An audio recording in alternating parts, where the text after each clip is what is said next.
Hi, it's Leslie, Lois Unfiltered. Hi, welcome to a late kind of edition of The Bachelor. But I say that because it's on Monday nights, right? Well, I couldn't do it on Tuesday because I had a freaking problem with my DVR recording. I have been having issues every Monday during The Bachelor where on the DVR and stuff, it starts to act up like an hour and 20 minutes in or so. Like freezes, and then like it says there's an error, and oh my God, it's been so frustrating. Well, this past Monday, like it wouldn't even go past there. It says it recorded everything and it wouldn't go past there, and I was just so frustrated. But there was 2 episodes this week. There was another one yesterday actually, so I figured I would just do a big combo double Bachelor update for you because there is a lot going on. So I got my coffee, I'm ready to go. So let's start on Monday's episode and catch you up on everything because the drama continues. I don't know what it is about this season and these women. I don't know if they're because they're so young, a lot of them, but they've had young girls in the past. But there is now a petition, by the way, going around for the Bachelor to start having contestants only be like 28 and older because of all this stupid immature drama that's going on, because it's like we're getting kind of ridiculous, right? I love that idea, right? So we go to Costa Rica. The girls are going to Costa Rica, and the first one-on-one date goes to Sydney. And there's obviously some very big chemistry between the two of them going on. And meanwhile, at the house, Kelsey is not very happy. In fact, she seems pretty upset that he went on a date with another girl. Now, remember, she had a one-on-one date, and it went off quite well. They actually really connected quite well with each other. But she's like having a hard time, like dealing with him dating all these different women in front of them. I get that. I'm sorry. I would be the same way. Like, I could never handle this type of show. Like, it takes a very strong woman to be able to know that your boyfriend is dating like 10 other or 15 other women, and sometimes you're going to see them go off together and sometimes kiss in front of you. Awkward.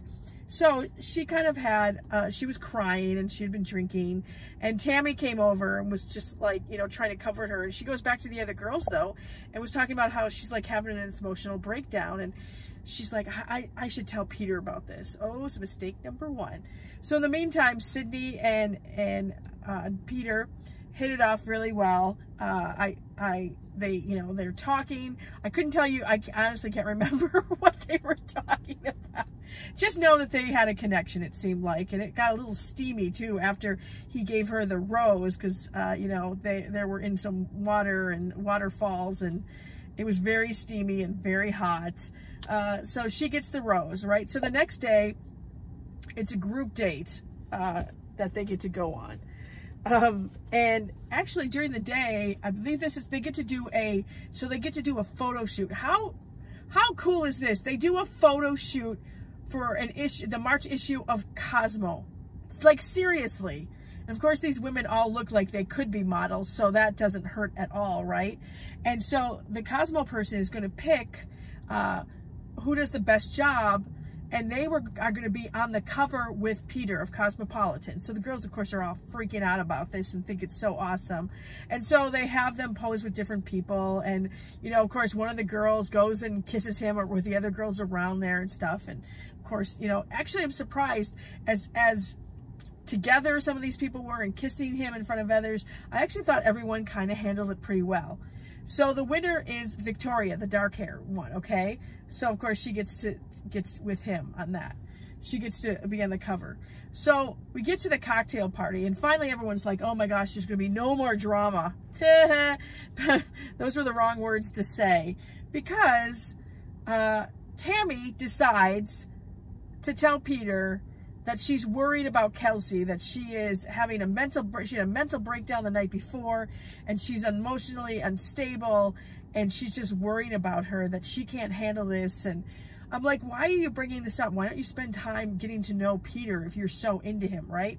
So this concerns Peter because he really likes Kelsey. So he pulls her aside and was like, hey, I've heard that you kind of had an emotional breakdown and I'm worried about you because I really like you, blah, blah, blah. Of course, she's like, yeah, I got emotional, but it wasn't an emotional breakdown. Like, I'm not breaking down, and you know, this is very tough for me. And I thought she handled it pretty well. And basically saying, look, if this is too much for me to handle, I'll let you know. Which I thought, okay, you know. So of course she comes back to the girls and starts talking about like who said that. No one said anything. Tammy kept silent. Some of the other girls though were saying, look, you do cry a lot, blah blah blah, and everyone's like, we're all in the same boat, right? But you can feel the tension rising. You know this is not over at all. Oh my gosh. So in the meantime, so now we, you know, Hannah Ann gets the group date rose, by the way, because there's a number of girls that are not about the drama, and those are the ones that I really like. And finally, my girl Kelly gets the the second one-on-one date, which is great. Now, the thing I like about Kelly is she's kind of like staying back from all the drama and stuff, and you don't see her on camera that much because she doesn't like the drama. And I think that's what I like about her. Like, I don't mind seeing drama. I don't want to be in the drama. Like, that is a no for me.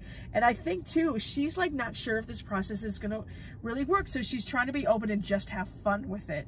Well, Peter really likes her and thinks maybe it's fake because they had met, you know, before this season started taping.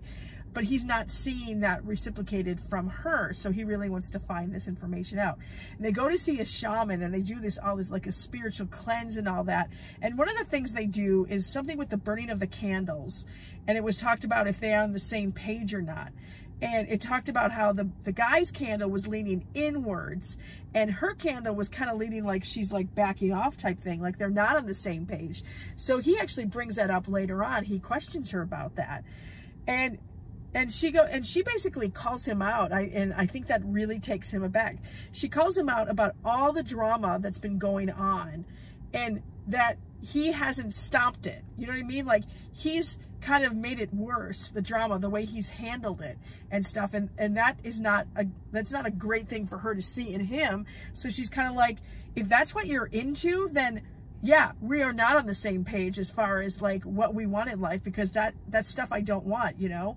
And I love that she's like basically called him out and said, you need to like grow up yourself and figure out what you want, because, and she admitted, yes, she's kind of holding back a little bit, but she said, I do want to get to know you better and see if this relationship can go someplace. So she said she's going to be more open, which is, I really like her. So I really hope that does happen. So he ends up giving her the rose, and he said, she challenges me.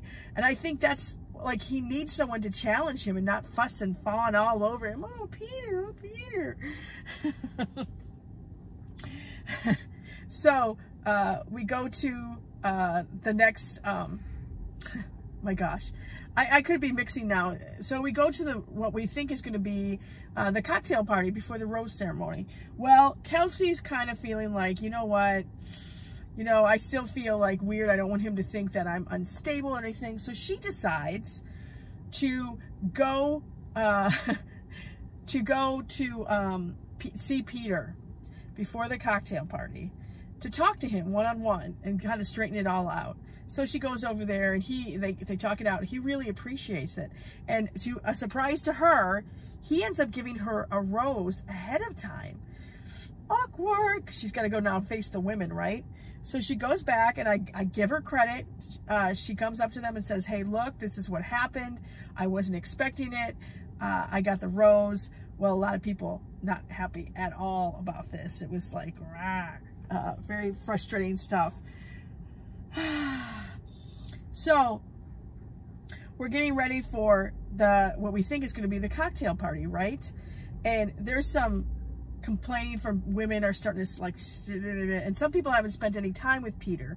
And so like a lot of people are like, oh my God, I need to spend time with Peter. I need him to understand what's going on. And you've got McKenna now who's whining about Kelsey getting time with him, all these other people. So Chris Harrison shows up and says, hey, there's not going to be a cocktail party. We're going right to the rose ceremony. Peter knows what he wants to do.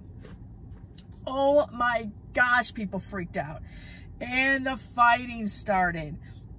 First, Kelsey was talking about, like, talking to Kelsey, or Kelsey was talking to Tammy about her saying that she drinks too much and she's popping pills.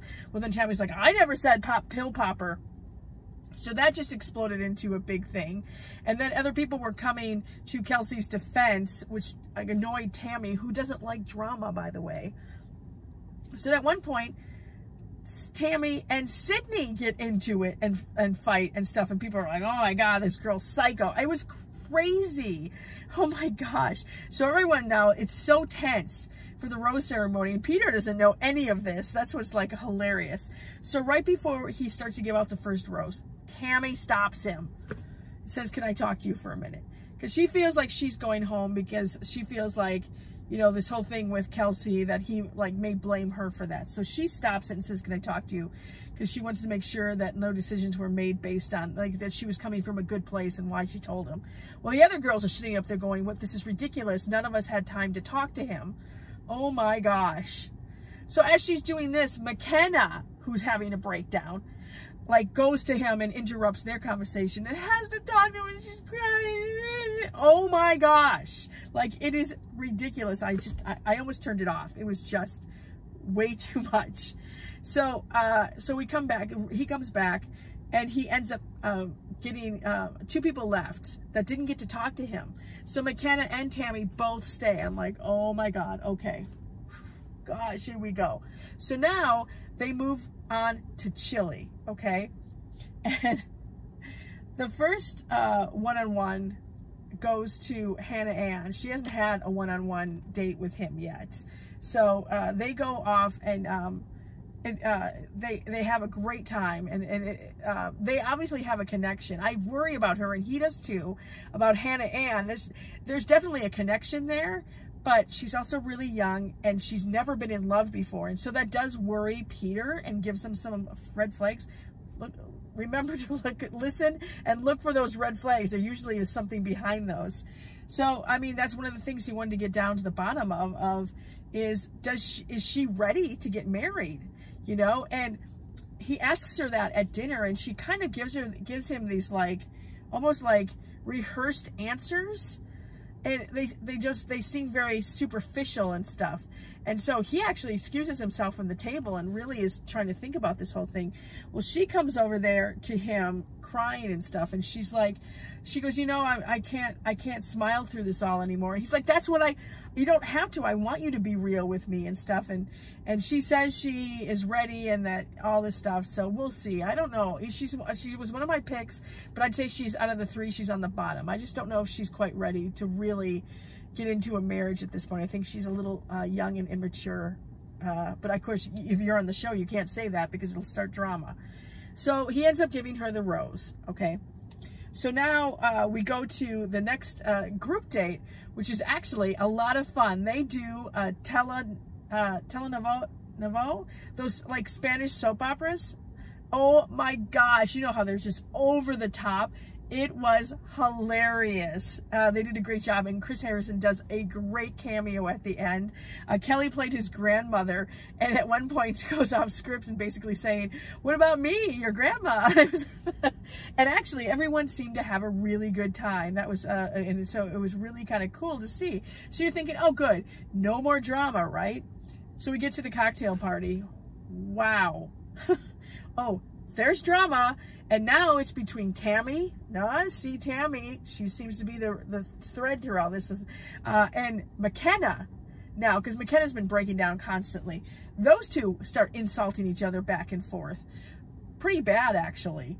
To the point where, at one point, Peter and Madison are outside making out. And there's another girl. She's one of my girls. She's probably my top girl.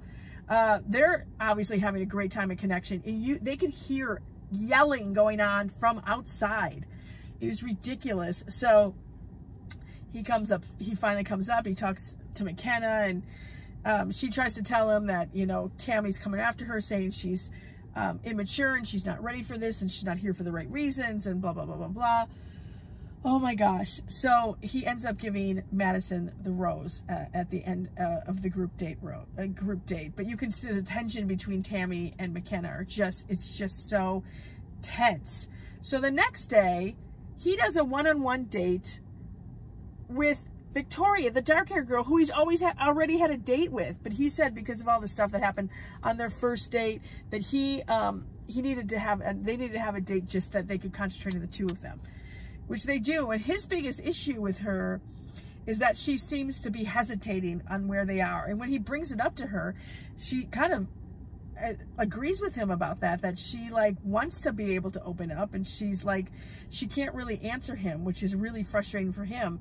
In fact, at dinner, he's like, what's going on with you? Why can't you open up? And she's like, I'm trying. And she goes to the bathroom crying. And you hear her talking to the producers, basically saying she's not sure if she is ready for marriage yet. But she likes him. And I'm like, well, then why are you here? That's my thing. And but she eventually comes back and apologizes and says, you're doing everything right. I don't know why I'm like this. I take it out on you, but I really am trying. I'm trying to be open with you, but it's really tough. Again, I worry about her. I think she's not going to be there much longer because I just don't think she can handle it. And she, like, as much as she wants to say is ready for marriage, I don't think she is. And that's where her dilemma is. But, of course, because he really likes her, gives her a rose. Okay. So, in the meantime, Tammy and McKenna now are throwing jabs back and forth at the resort, right? So, you think you're ready for the cocktail party, right? Oh no, before the cocktail party, a date card comes and it's a 2-on-1 between Tammy and McKenna. Oh my gosh, before the cocktail party. And he wrote, enough is enough. And I'm like, go Peter, go. Finally get some balls and stand up for what you want. So he goes with them and they each talk and tell their side of the story. And he comes back and, you know, because each of them are, oh, she said this and it was just, you know, they're both there for him and wah. So he turns and says, I can't have both of you here. And he turns to McKenna and says, I believe you. And he walks Tammy out. Woo, boy. So, okay, fine. But he still has to let 2 more people go. Oh, I almost forgot. So, yeah. So after that, there's the cocktail party, right? So cocktail party's going and Victoria, the blonde, who I thought they had a really good connection, they're talking and she's snuggling up to him, and she's like trying to get back on track with him. She was involved in all that Aaliyah conversation, all that drama, and I think that he questioned a lot of stuff from that. So he had to stop her and basically said, "Why do you think that we're on the same like page when it comes to our relationship and stuff?" And she tries to answer it and stuff, and he goes, I think that you are way more involved in our relationship and more into it than I am. Basically saying, he's like, I don't see you as my wife. I mean, that came as a shock to me. I didn't see that one coming. So now she's gone, and we still have 2 more women that have to go home at the rose ceremony. And I was a little worried he might send Kelly home. I didn't know for sure. But in the end, what does he do? Send McKenna home. Why didn't he do that in the 2-in-1? And he sent, I believe Cheyenne went home. No, she went home last week. Now I'm totally blanking on who went home. Oh my gosh, another person went home that I was like, oh. But I think they were the right choices. Isn't that funny? So there we are. Wow. But I think finally Peter's like trying to stop down the drama, get rid of it right away. And suddenly he's like, wait a minute, I get my head out of my ass and realize I'm trying to find a wife and not just make out with all these women. Because suddenly it's like a light bulb went off in his head, and it's like, all right, I got to do this. So he's, you know, sending people home left and right, and woo! All right. So I think we're caught up finally. I know it was a little long today. All right. I'll talk to you again tomorrow. Leslie Lois Unfiltered. Bye.